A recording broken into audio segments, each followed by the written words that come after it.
네요. 저도 제가 이런 막장 드라마 같은 사연 속 주인공이 될 거라곤 상상도 하지 못했거든요. 하지만 미친 시어머니의 횡포를 더 이상은 두고 볼 수만은 없어서 남편과 큰 결심을 내렸습니다. 남편과 제 사이에는 아이가 둘 있습니다. 아들 하나, 딸 하나, 2살 차이 나는 남매입니다. 제 입으로 제 자식들 자랑하면 고슴도치도 지 새끼는 이쁘다고 한다며 비웃으실 분도 계시겠지만 저희 애들은 정말 신통방통합니다. 아들은 올해로 10살이고 딸은 8살인데 둘이 어찌나 사이가 좋은지 몰라요. 저나 남편이 자식 교육을 잘 시켰다, 뭐 그런 소리를 듣고 싶어서 하는 말이 아니라요.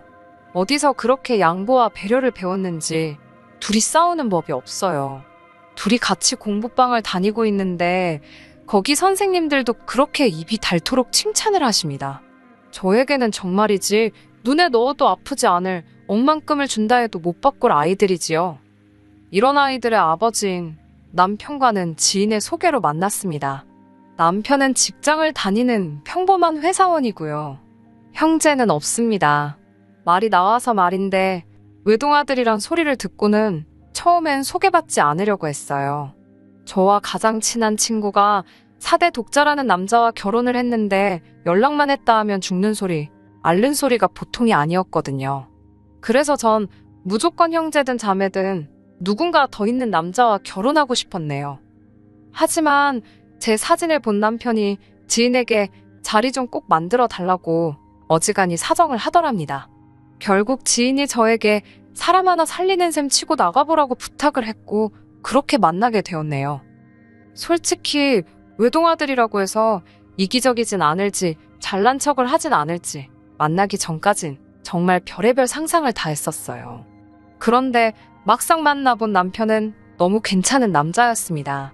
어떻게든 저에게 잘 보이려고 전전긍긍하는 모습이 귀여웠고 무엇보다도 카페나 식당에서 직원들을 대하는 태도에 예의가 갖춰져 있었지요. 사실 저한테 잘하는 것도 중요하지만 다른 사람들을 어떻게 대하는지만 보고도 이 사람이 어떤 사람인지 어느 정도 파악할 수 있잖아요. 그런 면에서 남편은 합격이었지요. 이후로도 남편은 일주일에 2번씩 꼬박꼬박 데이트 계획을 세우고는 저를 불러냈습니다. 물론 저도 그런 남편이 싫지 않았기에 항상 즐거운 마음으로 남편을 만났고요. 그렇게 저희는 얼마 지나지 않아 사귀는 사이가 되었습니다. 이미 그 당시 남편은 33, 저는 31로 적은 나이가 아니었기에 결혼을 전제로 한 만남이었지요. 결혼을 전제로 한 어른들의 연애였던 탓인지 저희 둘의 관계는 빠르게 깊어져 갔습니다. 사귄 지 8개월 만에 남편은 프로포즈까지 했고요. 반지가 든 상자를 얼마나 오랫동안 몸에 지니고 다닌 건지 상자 모서리가 다 해져 있을 정도였지요. 아무튼 프로포즈까지 받고 나서야 비로소 시부모님을 만나 뵙게 되었습니다. 남편이 촌스러운 부분이 있긴 했어도 워낙 성실하고 예의범절이 몸에 밴 사람이었기에 막연히 시부모님 되실 분들도 좋은 분들일 거라고, 교양 있는 분들일 거라고 기대했네요.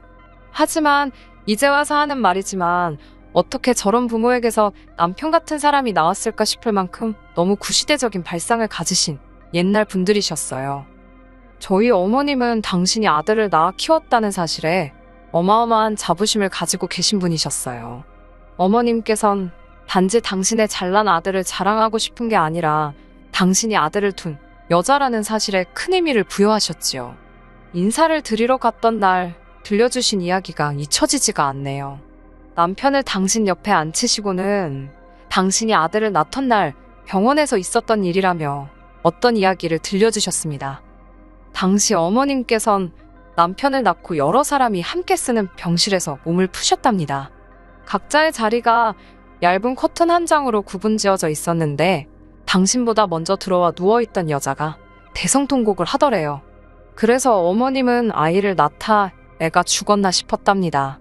하지만 알고 보니 그 여자는 2번째 출산이었고 또 딸이라서 그렇게 울고 있었던 거라네요. 그 집 시부모님까지 와서 아이고 소리를 해대는데 어머님도 그 여자가 딱 하더랍니다.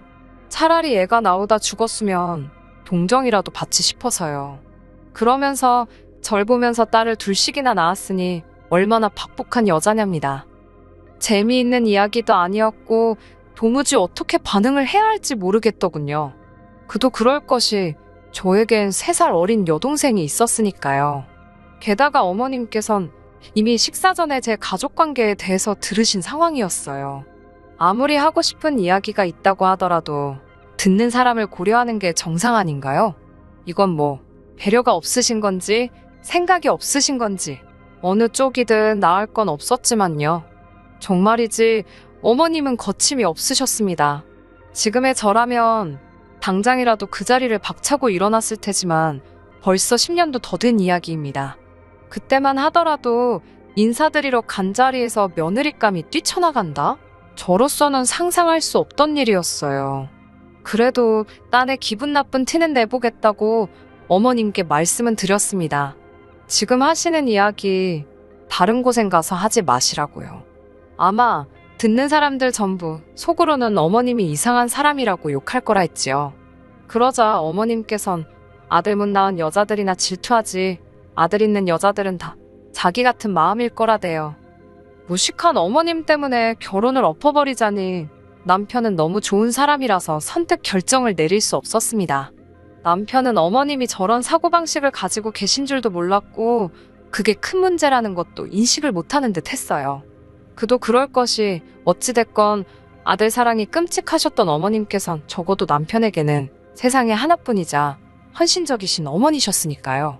제가 확실히 결정을 내리지 못하자 남편은 살면서 시부모님을 모시고 살 일도 없을 거고 자기가 저 힘들지 않게 중간에서 처신을 똑바로 할 거라며 자기만 믿고 결혼해달라고 저에게 매달렸습니다. 그리고 실제로 이후로 결혼식에 이르기까지 어머님은 저에게 그 어떤 별난 요구도 하지 않으셨어요. 심지어 남편이 시골리기 전까진 아직 저는 며느리 아니라며 연락처도 알려하지 마시라 했다더군요. 덕분에 결혼 전까지 어머님과 부딪힐 일은 전혀 없었고 무탈하게 결혼식을 치를 수 있었네요. 그렇게 저희는 결혼식을 올렸고 저는 조금씩 어머님께 마음의 문을 열었습니다. 어찌됐건 이젠 한 가족이 되었으니 제가 어머님과 잘 지내는 게 남편 입장에서도 마음이 편하지 않겠어요? 남편이 친정에 워낙 잘하기도 했습니다. 자기가 알아서 안부 전화도 드리고 아버지께 먼저 낚시를 가자거나 산에 가자거나 사실 저희 아버지께서도 아들이 있는 친구분들을 종종 부러워하시긴 했어요.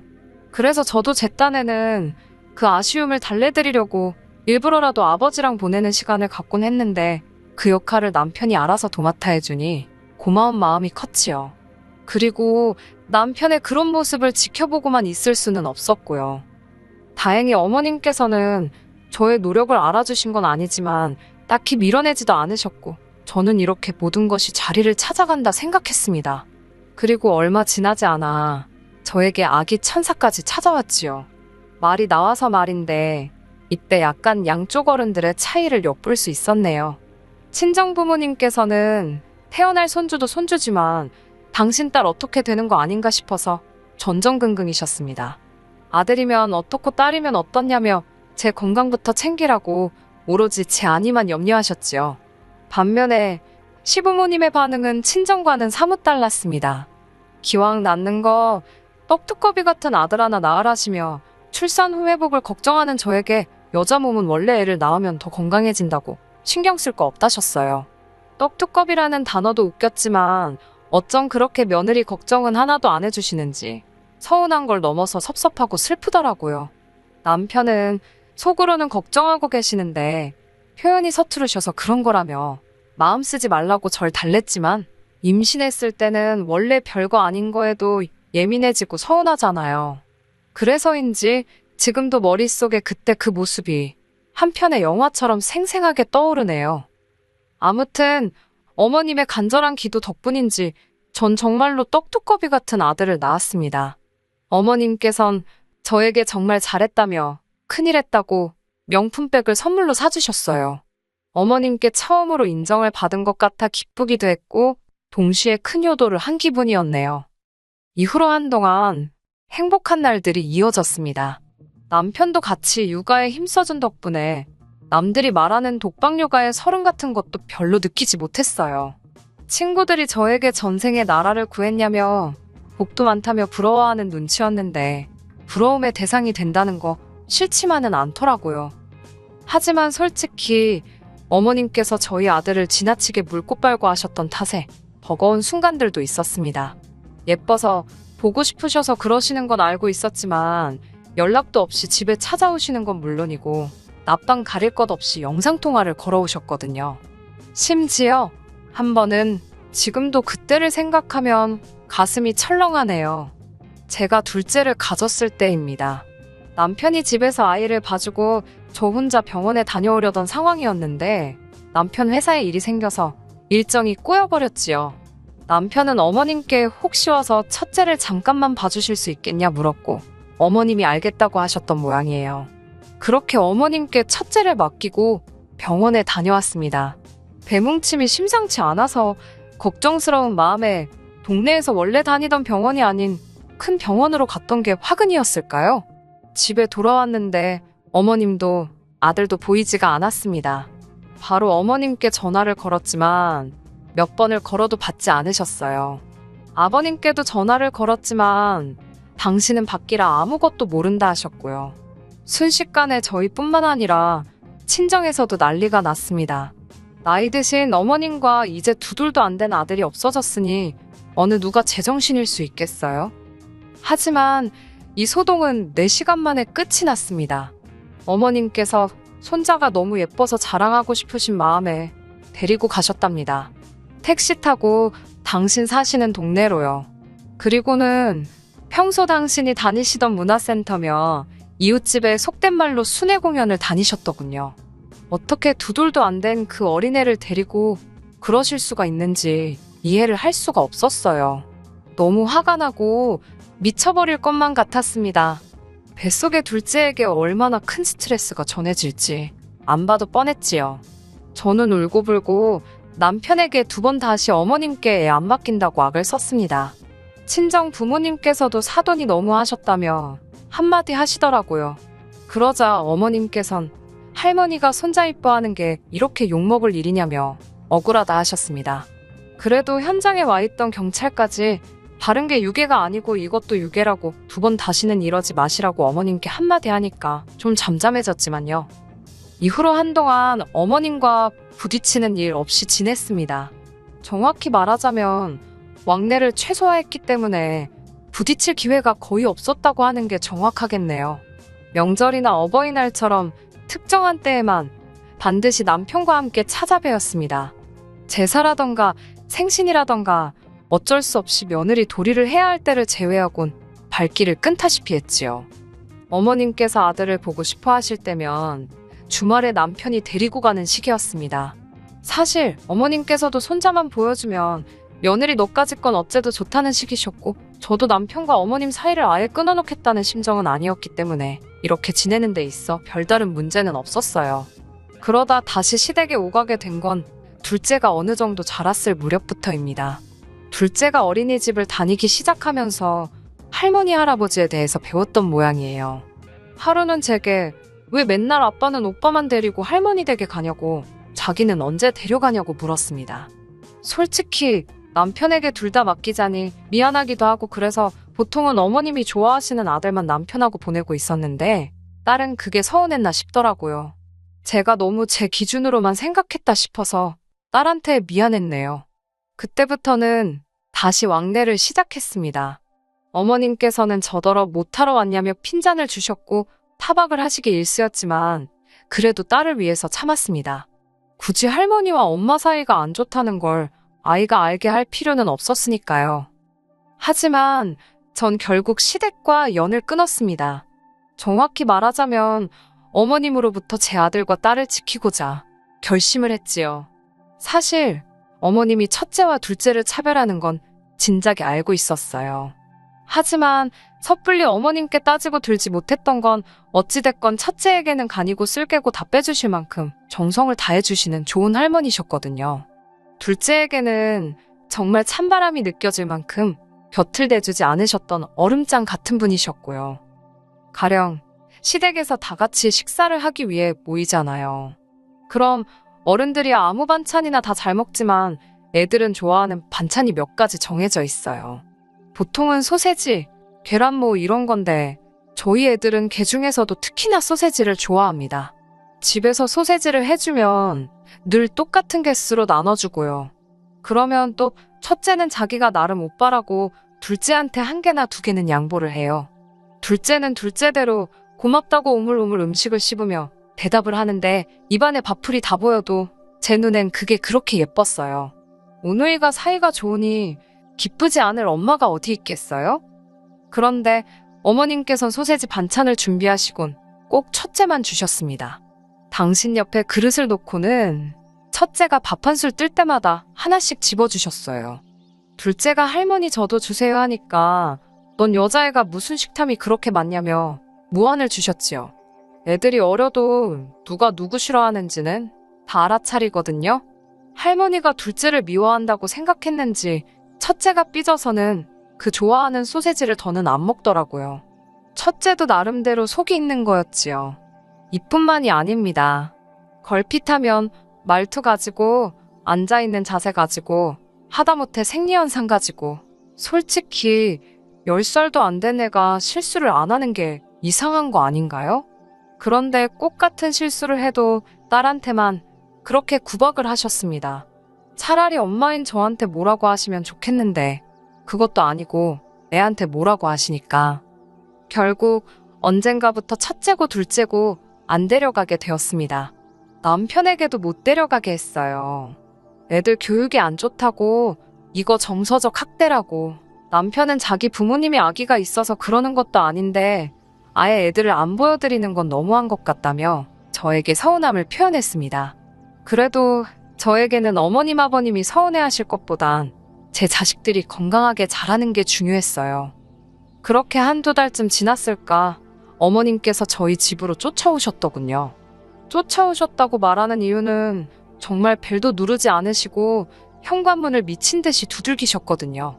게다가 경찰까지 대동을 하셨더라고요.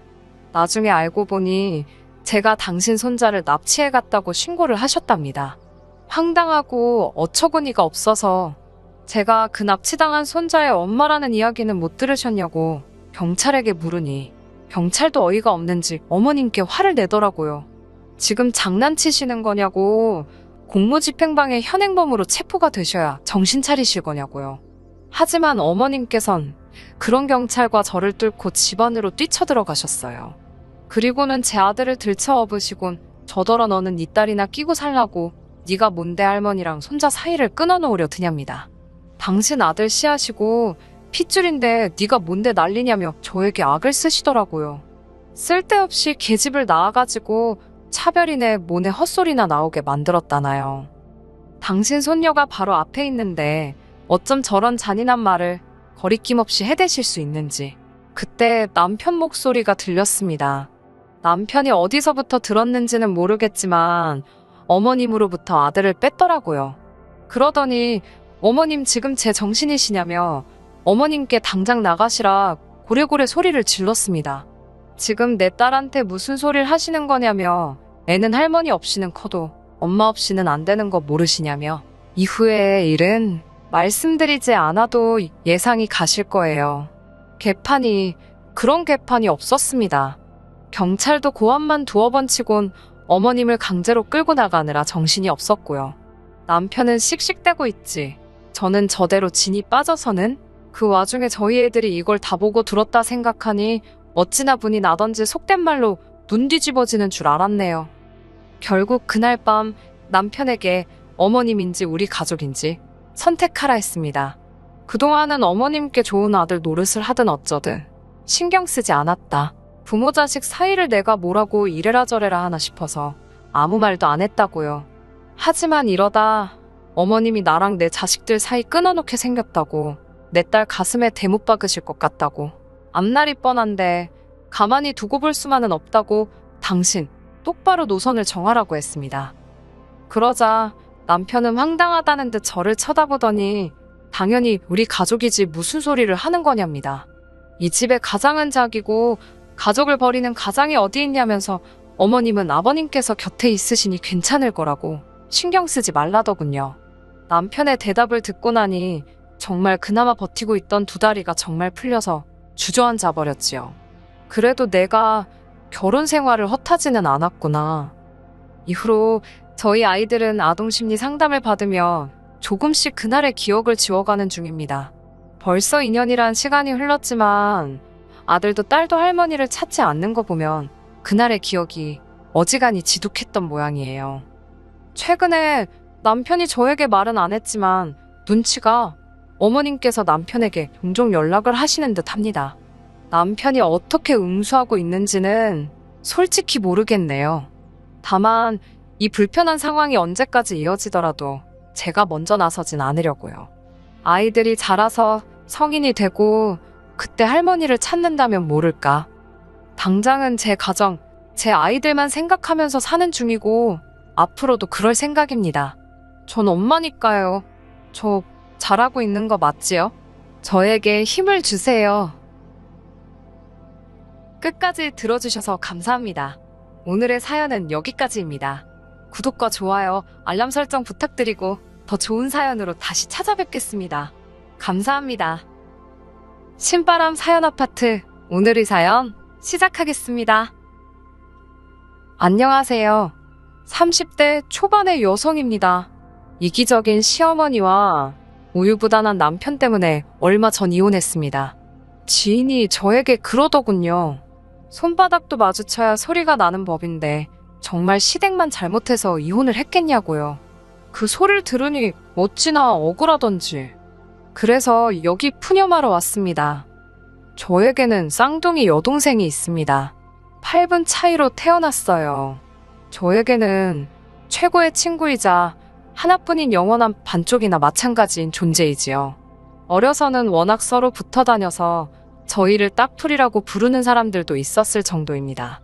게다가 유치원부터 대학에 들어가기 전까지 모든 학교를 같이 다녔으니 각 학교에 저희가 모르는 학생들은 있어도 저희를 모르는 학생들은 없었을 정도였어요. 저희가 워낙 비슷한 외모를 가지고 있다 보니 성격도 비슷할 거라고 생각하는 사람들이 많았습니다. 하지만 저는 좋은 게 좋은 거라고 매사 둥글게 넘어가길 좋아하는 반면 동생은 뭐든지 시시비비를 가려야 하고 할 말은 해야 하는 성격이었습니다. 서로 성격이 달랐기 때문인지 학교에 진학한 이후로는 저는 주로 독서나 연극 감상 같은 동아리 활동을 즐긴 반면 동생은 치어리더부라던가 댄스 동아리 같은 활동을 좋아했지요. 이건 여담이지만 동생이 활동하던 동아리들은 항상 군기잡기가 장난이 아니었어요. 한 번은 댄스 동아리 부원들이 절 동생으로 오해하곤 제가 자기들 인사를 무시했다고 절 가만두지 않겠다며 교실로 쫓아왔던 적도 있습니다.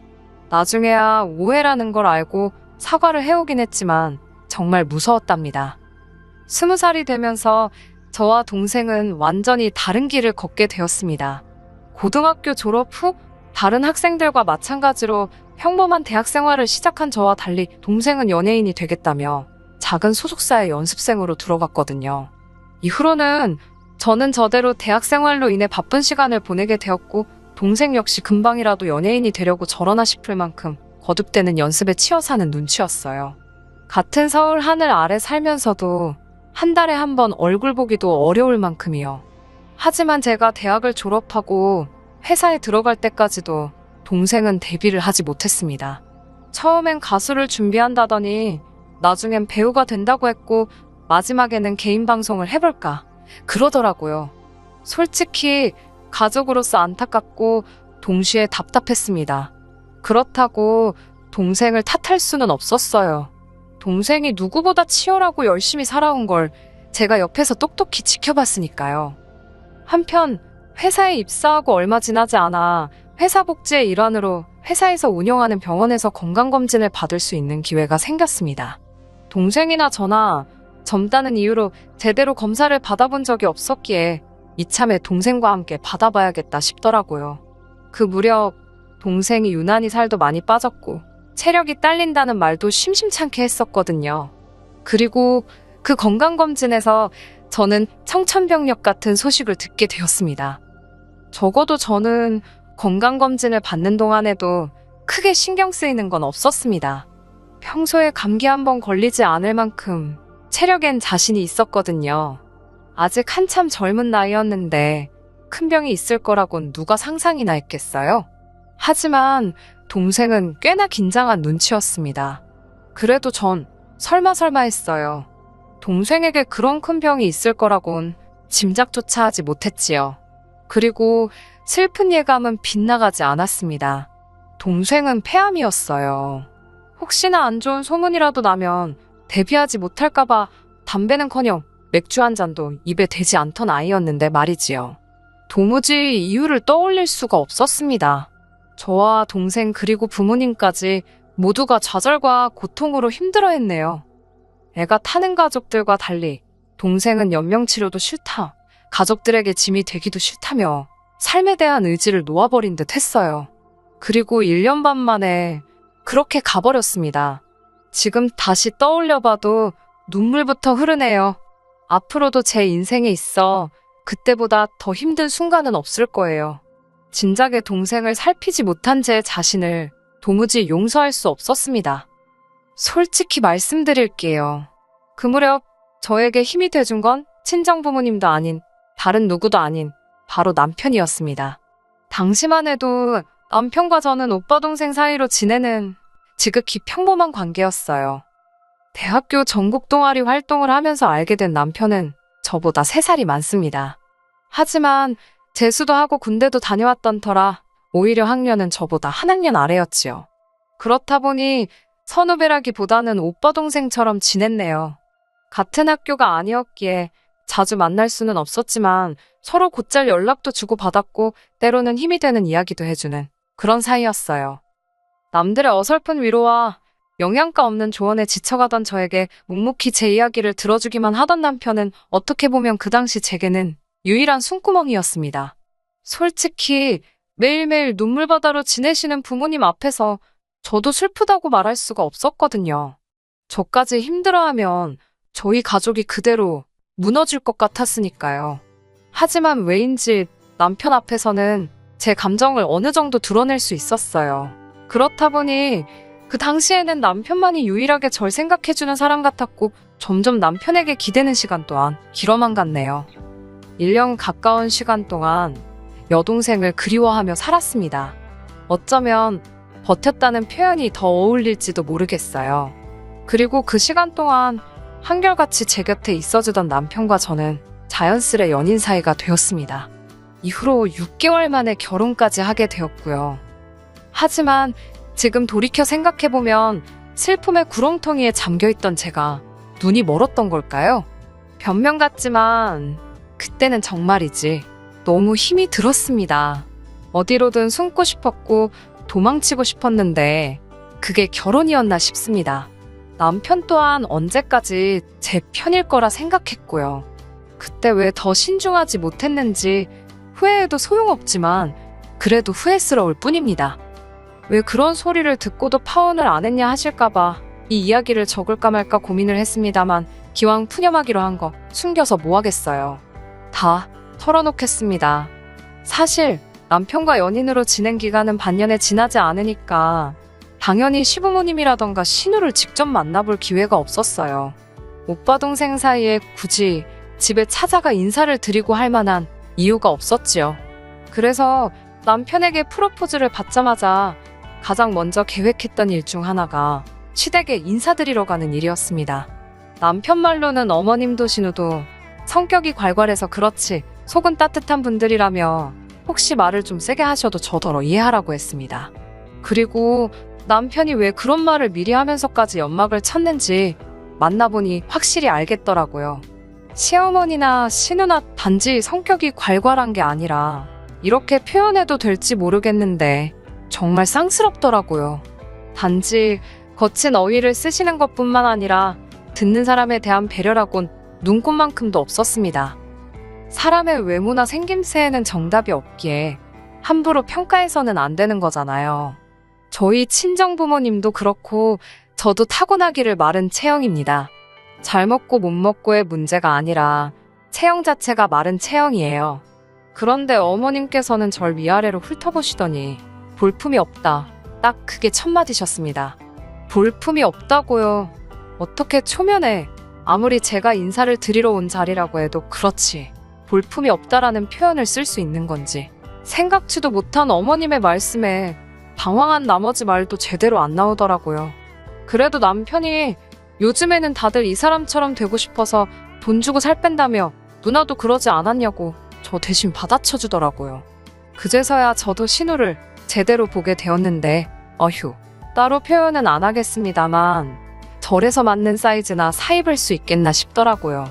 아무튼 어머님께선 남편의 말을 들으시더니 그래도 네 누나 정도는 돼야 애도 잘 낳고 건강하게 오래 산답니다. 이 말도 솔직히 곱게 들리지는 않았지만 하나하나 걸고 넘어질 수도 없는 노릇이었고 그냥 한 귀로 듣고 다른 귀로 흘리자는 심정이었지요. 식사 시간 동안 이런저런 대화가 오고 갔습니다. 아버님께선 건강관리를 잘해야 한다는 뭐 그런 이야기를 하셨고요. 그러자 어머님께선 당신 지인의 자식이 죽을 병에 걸려서 몇 달째 병원에 입원해 있네 어쩌네 하시며 떠들고 계셨습니다. 그 부모들은 어디 놀러도 못 다니고 그동안 모아놓은 돈만 다 까먹고 있다면서요. 그러더니 갑자기 생각났다는 듯이 제 동생 이야기를 물어보시더군요. 암이었다면서 니네 부모 중에도 안 걸렸던 사람이 있냐? 니네 할머니나 할아버지는 다 멀쩡하셨냐? 병원비는 많이 안 들었냐? 보험금 좀 받았냐? 정말 입에 담기도 기분 나쁘고 불편한 질문들이 이어졌지만 그래도 최대한 제 감정을 억누르며 적당히 대답해드렸습니다. 맞은편에 앉아있던 남편이 워낙 난처한 표정을 짓고서는 입모양으로 연신 미안하다고 사과를 해대고 있었기에 속에서 올라오는 분노를 간신히 누르고 있었지요. 하지만 어머님께서 상둥이는 원래 둘 중에 하나는 죽을 운명으로 태어나는 거란 말씀을 하셨을 땐 도무지 제 화를 다스릴 수가 없었습니다. 그게 무슨 말씀이시냐니까. 하나가 받아먹을 걸 애미 뱃속에서 둘이 나눠 먹으니 하나가 원래 부실할 수밖에 없다나요. 그래서 원래 쌍둥이 중 하나는 뱃속에서 죽거나 아니면 나와서 죽는 게 운명이랍니다. 그리고는 한다는 말씀이 그래도 네 동생은 오래 버텼다야 거진 30년은 살다 간 거 아니냐며 운이 좋았다네요. 정말 얼마나 화가 나던지 온몸이 부들부들 떨리고 당장이라도 심장은 입 밖으로 튀어나올 것만 같았습니다. 제가 먼저 가보겠다고 인사도 하는 둥 마는 둥 말씀드리고 그 집을 도망치듯 뛰쳐나왔어요. 나중에서야 어떻게 그런 말씀을 하시냐고 소리라도 지를걸, 과일 먹던 상이라도 걷어차고 나올걸. 별의별 생각이 다 들었지만 그 당시에는 제 스스로 제 감정을 어떻게 주체할 수가 없었습니다. 당연히 제대로 대응조차 할 수 없었지요. 곧이어 남편이 저를 쫓아나왔습니다. 사람들이 다 보는 아스팔트 바닥에서 남편이 무릎을 꿇더니 미안하다고 사과를 하더라고요. 자기가 어머님께 말 조심하시라고 몇 번을 당부드렸는데도 저 버릇을 못 고치신다면서 자기라도 나서서 막았어야 하는데 설마 싶어서 지켜만 보다 이렇게 되었다며 정말 미안하답니다. 지나가는 사람들이 수군거리며 남편과 저를 힐끔거렸어요. 남편이 사과를 할수록 왜인지 눈물이 하염없이 쏟아지더라고요. 이후로도 한 일주일 동안은 결혼이고 뭐고 못하겠다 싶었습니다. 남편은 전화와 문자로 몇 번이고 저에게 용서를 구했고 친정부모님께서도 교양 없는 여편네가 헛소리 짓거렸다 생각하고 넘어가랍니다. 남편 하는 걸 보니 한 번 더 기회를 줘도 될 것 같다면서요. 그렇게 하게 된 결혼입니다. 당연히 시댁에 대한 제 마음이 좋을 리 없었지요. 그래도 사람들이 말하는 며느리돌이 하고 살았습니다. 솔직한 제 심정으로는 며느리돌이나 많아 그까짓 거 진짜 개나 줘버리고 싶었지만 친정부모님 얼굴에 속된 말로 똥칠할까봐 했어요. 남편도 어머님의 막말 사건 이후로는 어머님이 행여나 저에게 말실수하시지 않도록 중간에서 그런대로 처신을 잘해주었고요. 하지만 결국 팔은 안으로 굽는다더니 그 말이 딱이었습니다. 당시 남편과 저는 회사에서 멀지 않은 곳에 위치한 아파트에서 전세살이를 하고 있었어요. 사실 결혼 준비를 할 때 남편 말로는 한 5천 정도는 도움을 받을 수 있다고 했습니다. 저희 친정에서도 그 정도의 돈이나 아니면 자동차를 사주시겠다 하신 상황이었고요. 외에도 남편이 모아둔 돈이 8천 정도 있었고 저도 7천 정도 준비되어 있었으니 넉넉하진 않아도 크게 부족함 없는 시작을 할 수 있겠구나 싶었지요. 하지만 청첩장까지 나오고 나서야 어머님께서는 신우는 아직 결혼도 못했는데 동생이 먼저 가는 것도 부족해 재산까지 다 털어먹어야겠냐며 저와 남편을 나무라셨어요. 남편은 남편대로 크게 스트레스를 받은 눈치였고 저는 치사하고 더럽다 싶었지요. 홧김에 친정부모님께도 안 도와주셔도 된다 하곤 그 길로 아파트 전세를 계약해버렸습니다.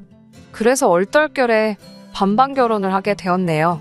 그때는 진짜 어이없고 솔직히 속상했는데 지금은 참 다행이다 싶어요.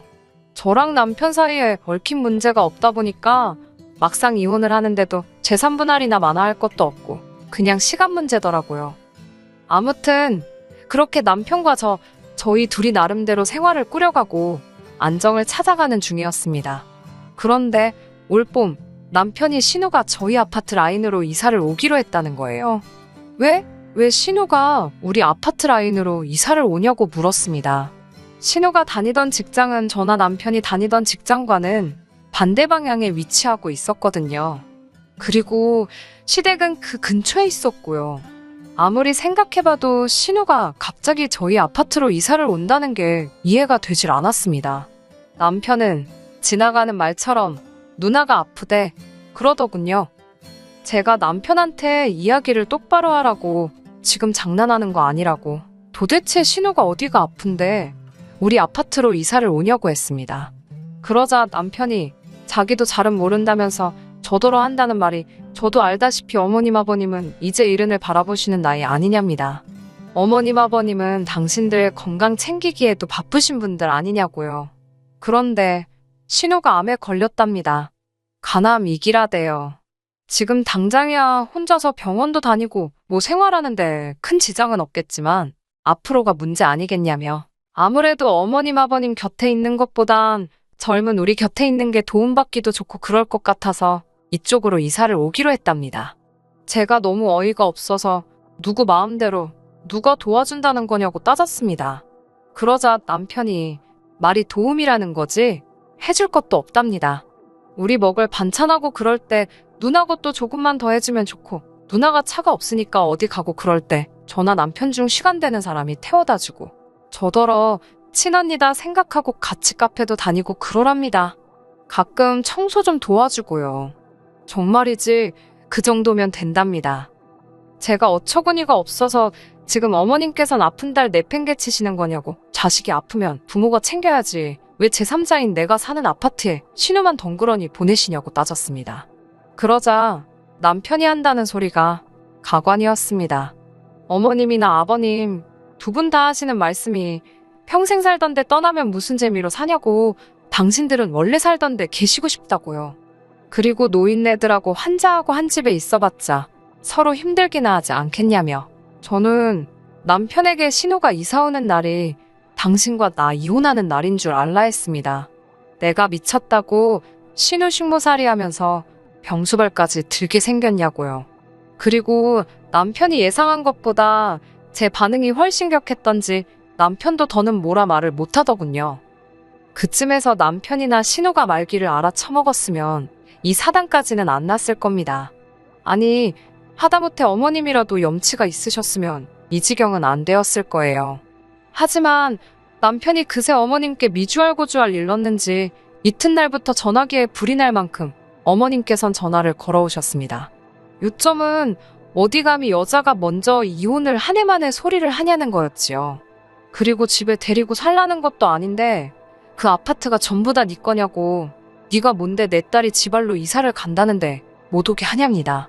처음엔 듣고만 있었지만 나중엔 진짜 나를 뭘로 보고 이러시나 싶어서 저도 따박따박 떼들었어요. 이사 오는 저희가 눈에 빤히 보이는데 죄가 좋겠냐고요. 그러자 어머님께선 원래 시댁 식구가 아프면 며느리가 그런 수발 드는 거랍니다. 저더러 그런 것도 못 배우고 시집왔냐고 오히려 저를 이상한 사람 취급을 하시더군요. 어이가 없어서 제가 어머님께 매사 신보가 그런 식이시니 신우가 어머님 대신 벌 받는 거라 했습니다. 남의 여동생더러 팔자가 어쩌고 그래도 30년이면 운이 좋았다며 막말을 퍼붓지 않으셨냐고요.